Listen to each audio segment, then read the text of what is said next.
Polisi mengumumkan hasil gelar perkara terkait kasus tudingan ijazah palsu Presiden ke-7 Indonesia Joko Widodo. Ada 8 orang ditetapkan sebagai tersangka. Kasus tudingan ijazah palsu Presiden ke-7 Indonesia Joko Widodo, polisi tetapkan 8 orang sebagai tersangka.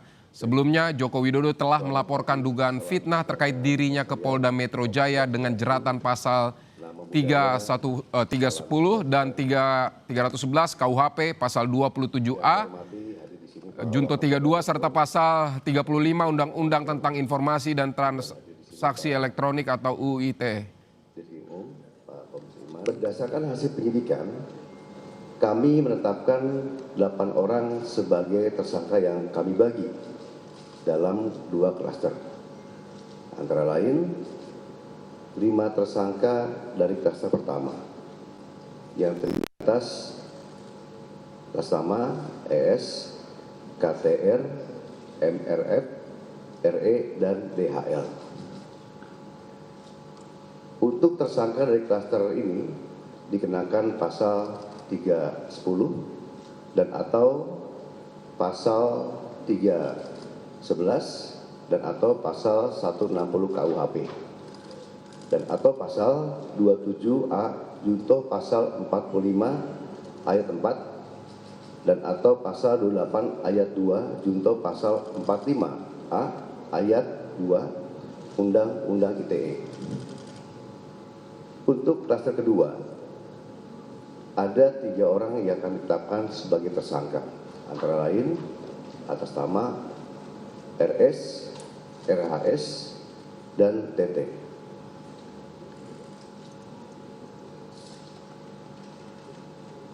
Tersangka pada klaster 2 dikenakan pasal 310 dan atau pasal 311 KUHP dan atau pasal 32 ayat 1 junto pasal 48 ayat 1 dan atau pasal 35 junto pasal 51 ayat 1 dan atau pasal 27A junto pasal 45 ayat 4 dan atau pasal 28 ayat 2 junto pasal 45A ayat 2 Undang-Undang ITE. Saudara, kemarin Polda Metro Jaya melakukan gelar perkara terkait tudingan ijazah palsu yang dilaporkan Presiden ke-7 RI Joko Widodo. Polda Metro Jaya telah menggelar asesmen yang dihadiri sejumlah pejabat Polri, ahli hukum dan pidana, Kompolnas, Inspektorat Pengawasan Umum, dan Divisi Profesi Pengamanan Polri. Dan asesmen ini merupakan langkah dan upaya penyidik untuk memperjelas status hukum dalam kasus tudingan ijazah Jokowi yang telah naik ke tingkat penyidikan. Namun hingga saat ini belum ada pihak terlapor dalam kasus ini, diantaranya mantan Menpora Roy Suryo, Dr. T. Fauziah, dan ahli digital forensik Rismon Sianipar.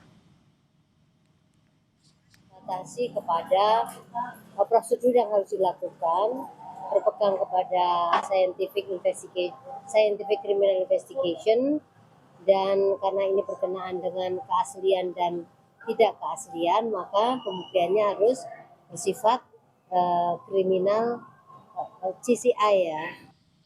Polda Metro Jaya juga sebelumnya telah meningkatkan status kasus tudingan ijazah palsu Jokowi ke tahap penyidikan pada Juli 2025 lalu. Ada 6 laporan yang masuk ke polisi, termasuk laporan yang dibuat Presiden ke-7 RI Joko Widodo. 5 laporan polisi lainnya adalah hasil pelimpahan perkara dari Polres ke Polda Metro Jaya. Adapun nama terlapor diantaranya Egy Sujana, Rustam Effendi, Damai Hari Lubis, Roy Suryo, T. Fauziah Tiasuma, dan Abraham Samad. Barang bukti yang diserahkan Jokowi mencakup 1 flash disk berisi 24 tautan video YouTube dan tangkapan konten media sosial.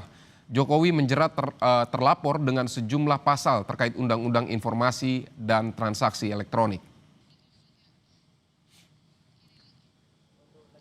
Saudara, informasi terkini kita akan segera tanyakan ke jurnalis Kompas TV, ada Putri Oktaviani dan juru kamera Septa Yoga Janaloka di Mapolda Metro Jaya.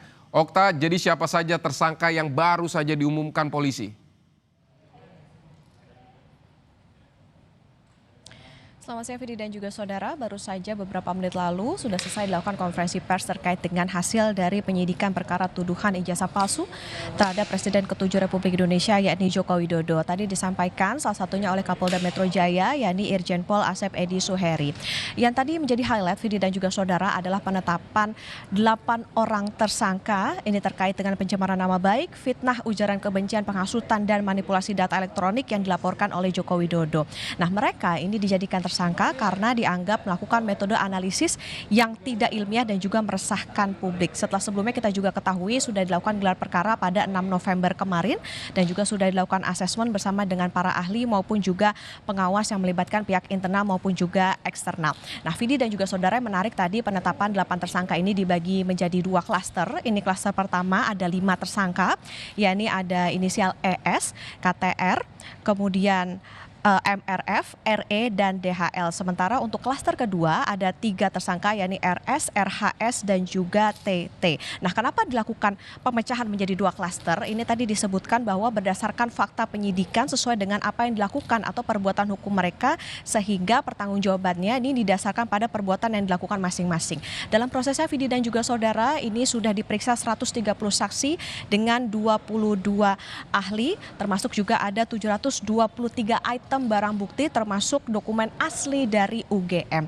Nah, diketahui juga ada 6 laporan yang diusut polisi terkait dengan tudingan ijazah palsu Joko Widodo, di mana salah satunya dilaporkan langsung oleh Joko Widodo. Nah, berkaitan dengan bagaimana proses selanjutnya dari Polda Metro Jaya ini akan melakukan koordinasi lanjutan tentunya dengan pihak terkait. Kemudian soal apakah nantinya akan ada penahanan.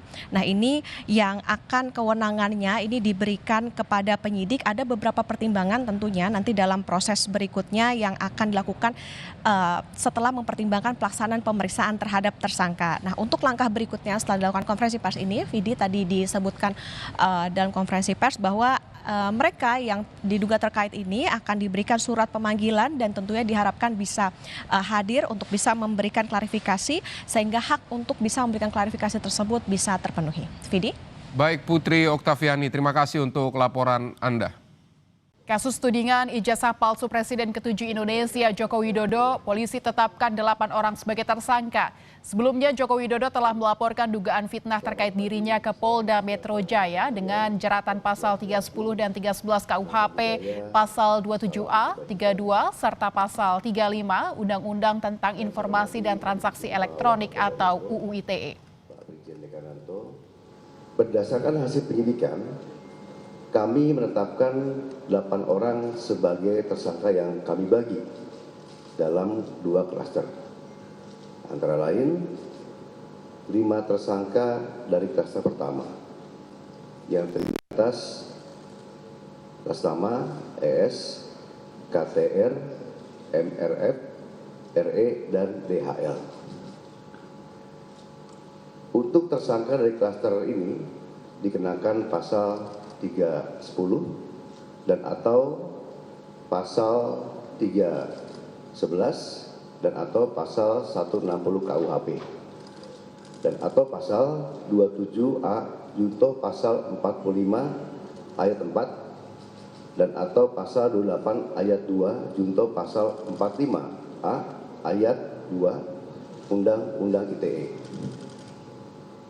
Untuk klaster kedua, ada 3 orang yang kami tetapkan sebagai tersangka, antara lain atas nama RS, RHS, dan TT.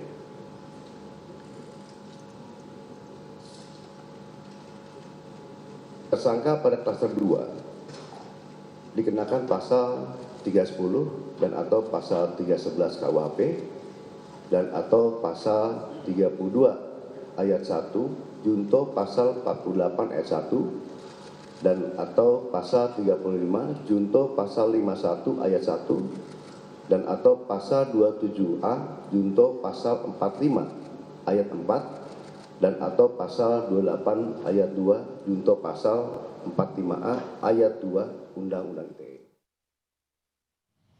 Usai ditetapkan sebagai tersangka, Roy Suryo menyatakan yang dia teliti merupakan dokumen publik. Roy juga mengatakan setiap warga negara bebas melakukan penelitian. Meski begitu, Roy mengaku menghormati proses hukum yang berjalan.